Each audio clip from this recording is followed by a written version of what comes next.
Now, in the previous video, we wrote this simple sum function in TypeScript, which takes in two arguments and adds those two numbers and logs them to the console. Now, what I'm going to do is I'm going to pass in two strings instead of two numbers, and then let's see what TypeScript does.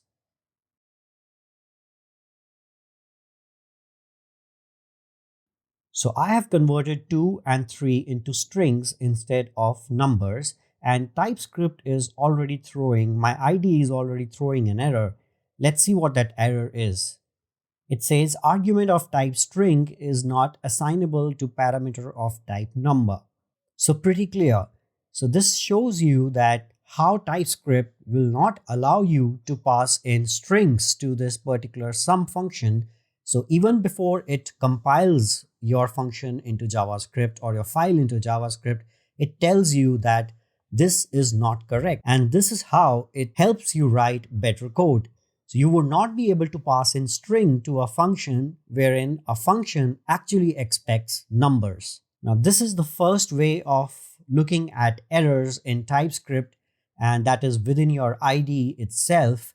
And this is the most prominent and most used way as well. So most of the times we would be writing our code and our IDE would be throwing in errors at us in case we have done something wrong. So the flow with working with TypeScript is pretty smooth because as in when you write code, you get those suggestions within your IDE and you pretty much come to know where you've gone wrong.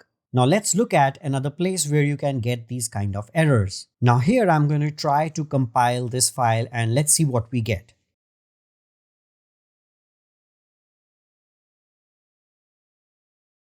You see, when I try to compile this file, I get an error. And the same error that was being printed by my IDE as well. Now, it gives you certain details about the error as well, and it tells you that the argument of type string is not assignable to a parameter of type number. So the function is expecting an argument that should be a number, but we are passing in a string. If you have a look over here, it actually did compile our index.js file. Now, this is something very important that you need to understand. Despite of errors, the TypeScript default behavior is to compile your TypeScript files to JavaScript files. So it does log errors to the terminal, but it still goes ahead and compiles your TypeScript file into a JavaScript file. Now, this default behavior of TypeScript can be overridden as well. Now, to check whether we can override this particular functionality or not, let me just remove the index.js file that we already have within our project.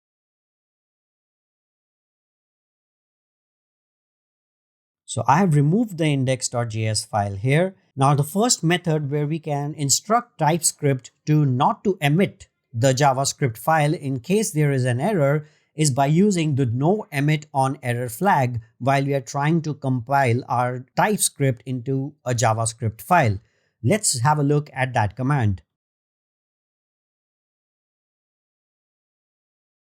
Now you see we are using this noEmitOnError flag while trying to convert the index.ts file using the tsc command. Now when I use this command, TypeScript will parse through the entire index.ts file and it will check for errors, and just in case it finds any errors, it is not going to compile the index.ts file into JavaScript file. Let's see. Now you see it found the error that we expected it to find, and it has not gone ahead and converted the index.js file. Now we can do this through the tsconfig.json file. The advantage of doing this through tsconfig.json is that we permanently set it up that our TypeScript code should not be compiled to JavaScript just in case there are any errors in our TypeScript code. Now let's look at the tsconfig.json file. Now, if I scroll down, we have this particular property known as noEmitOnError.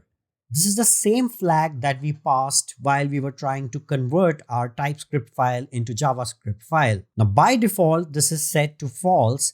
And in order to set this to true, I will just uncomment it. Now, it so happens that if I try to compile index.ts using the tsc command, it will not follow or use the tsconfig.json file. That's the default behavior of the tsc command. This is because you're directly trying to convert just one file, that is index.ts, into JavaScript, and it does not use tsconfig in that case, but uses the defaults that are set by TypeScript. Now we can use the help flag to check if there is any other option that is available that helps us use the tsconfig.json file in order to compile our TypeScript files to JavaScript. Now let's look at the help section. Let me make some space here.